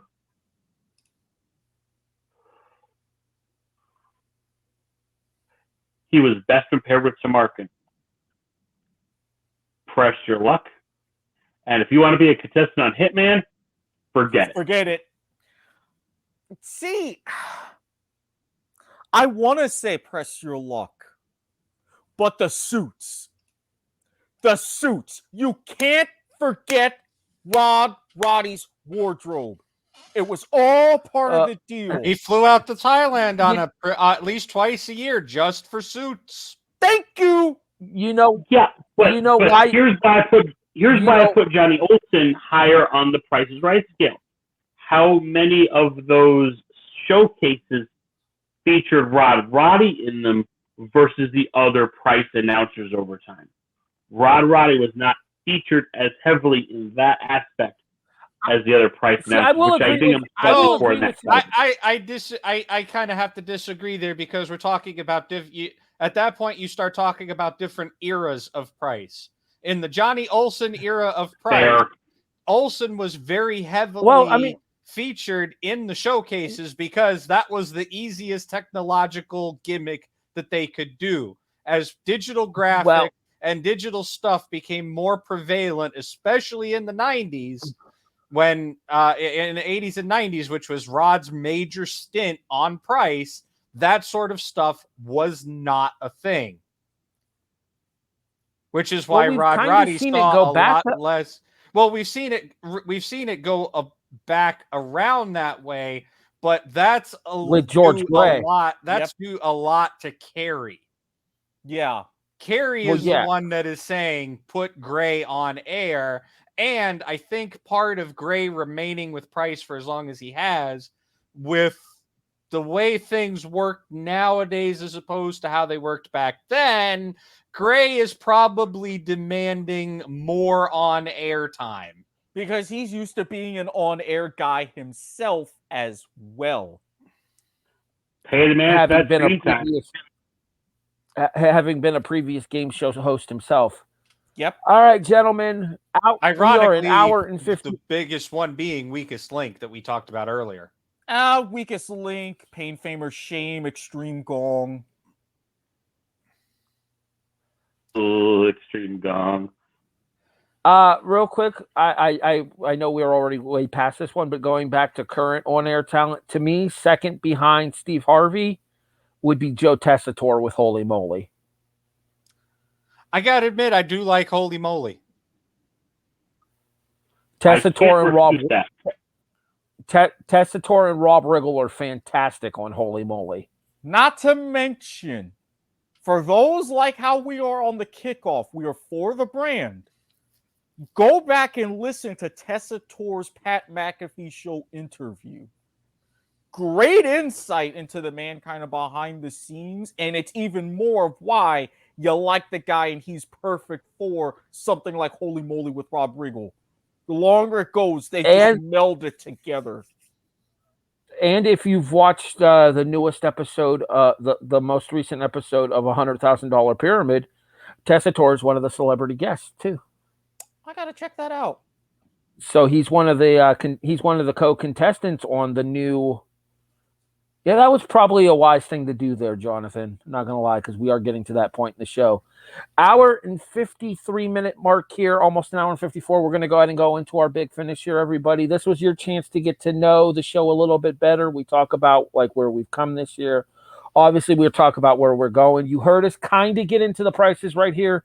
We will be getting way into the prices right at the beginning of the year as the redone deep dive for the Price is Right, going all the way back to the original era, the Barker era, and then the Drew Carey era, talking about our favorite Price is Right games, talking about our favorite Price is Right models, talking about our favorite one bids and our favorite showcases, and going over some of the Do me a favor, mute your microphone, JTN.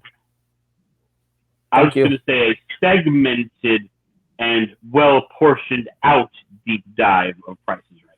Well, I was just going to say prepare for multiple weeks because this time we're actually going to have... We're literally the entire month of January is being dedicated to the Price is Right. If you check the W2M LiLaGS Twitter... And the W2M Network Twitter as well. It's on both.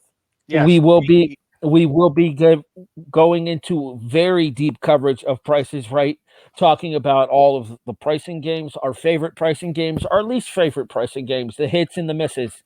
Let's not forget how shit Hurdles was, everybody. Yeah, I mean, Now It- keep in mind, this is brought to you by the fact that Harry Broadhurst will be seen in January. Yeah, I will definitely be here for all of the Price is Right episodes for once we get to January here. But that is the main plan there. And then it'll be a bit of a love connection here in February on LiLaGS as we will go into dating shows and of others of that ilk. The schedule is available. The shows specifically to be used for the month of February to be determined. You have been Yeah, we're when we do our special match game episode, that's when we'll figure that out. You have been listening to Life is Like a Game Show, a presentation of the W2M Network online at W2Mnet.com. In addition, you can find us in all of your favorite podcast listening services: iTunes, iHeartRadio, Stitcher, Spreaker, Podbean, Castbox. Hey, Brian, guess what? Spotify is here. Yeah! up. There's an extra bit to that, you know. Nobody's ever told me. I told you this on Monday when we were doing League to the Max or whatever. Do you think I remember what we did on Monday? I was All drunk right. on Monday. What? All right, fair enough. For those of you who were not drunk, With how off the rails we went on that episode? fair enough. For those of you who were not drunk and those of you who have not heard this, you can rate and review us on Spotify now. Oh, yeah. That bit. Mark Radulich mentioned that too on the Indie-Siders, because apparently in order to get the network onto Rotten Tomatoes, we have to have a certain amount of reviews on either Spotify or Apple Music. Yes, so again, 10 reviews. 10. You could say it is the literal power of 10. I passed on the monkey because I do. You're not getting. Good, because you didn't get one. Anyways, in addition, you can find us on video format by checking us out on YouTube, on Facebook Live, and or Facebook or in the archive on the W2M Network page, or on twitch.tv/W2Mnet. Individually, however, you can find us on our various social media platforms, and we will start with Brian Espinoza. Yes, I'm on Twitter at the Andesian. My Twitter is kind of dead at the moment because there's nothing league professionally going on. Although if there's major game show news, I do tweet about that. Harfooter. There's also these things called dark Twitters and dark social media. The guy above me knows more about that than I do. I'll let him take that away. Why don't you tell him where we can find the dark stuff online there, Mr. Squid Sportshead? Well, unless Harry wanted to say otherwise. Go ahead. He cued you in. We're fine. Go ahead. You follow either of us at Squid Sportshead or at the Andesian. Slide into either of our DMs, undergo a strict, proper, and thorough vetting process. You will gain access to all sorts of dark social media, including one that may have been recently established on a Discord. Just saying.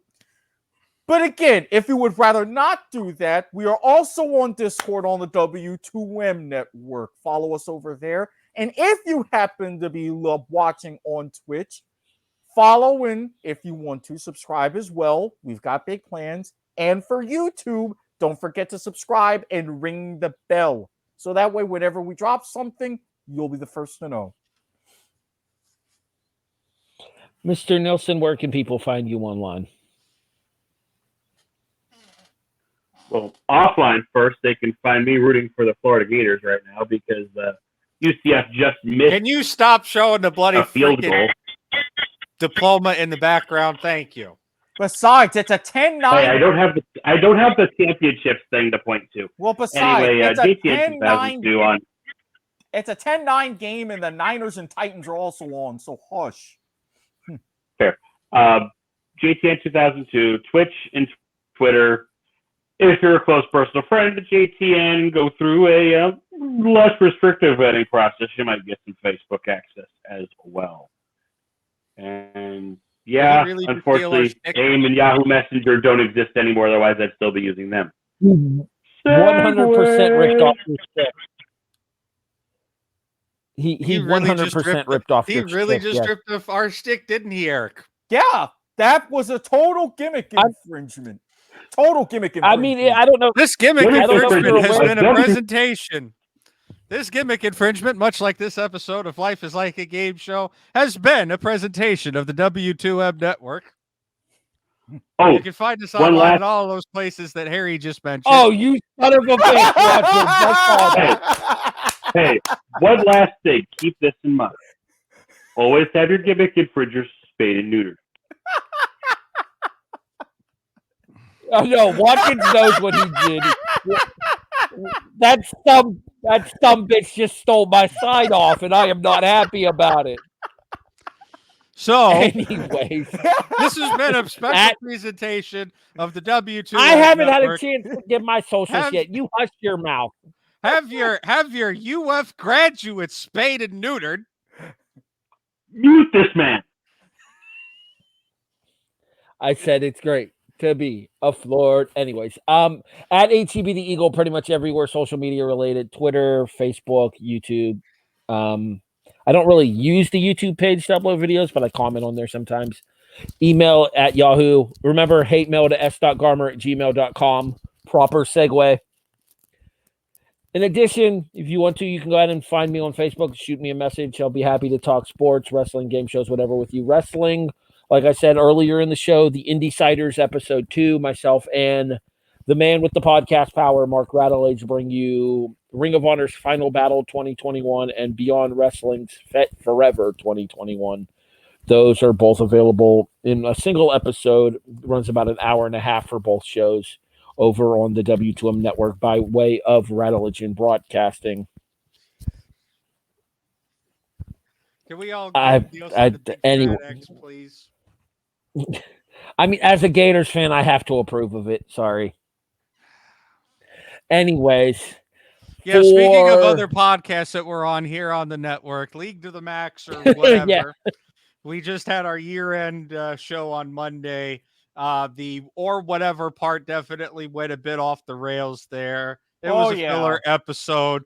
There's nothing to talk about in League right now, unless you want to hear me go on another 5-hour rant about Jensen, Upset, and Fanatic. Just remember one thing. Watkins is like, no, we've had enough of those episodes for a year. Just the JTN Eric, is a Life is Like a Game Show exclusive. No, you're not. You're trying to be the Dr. the disembodied Dr. Manhattan, a League to the Max or whatever, and you know it. And failing in the process. Just remember you have a mute button and know how to use it, please. Jesus. Anyways, for Brian Espinoza, hey, Jonathan why does he Nelson, always have to do the outros? I'm trying to do an outro for once. Because he's a legit voice of reason. Now mute this man. I did mute him. He unmuted himself. For the pain in my ass, Brian Espinoza, JTN 2002, Jonathan Nielsen, the DSDO, Eric Watkins. I am the voice of reason, and there ain't no alleged about it on this podcast.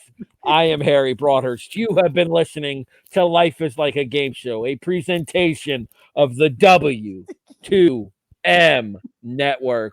We'll talk to you guys in 2022. On behalf of all of us here at the W2M Network and Life is Like a Game Show, happy holidays, everybody.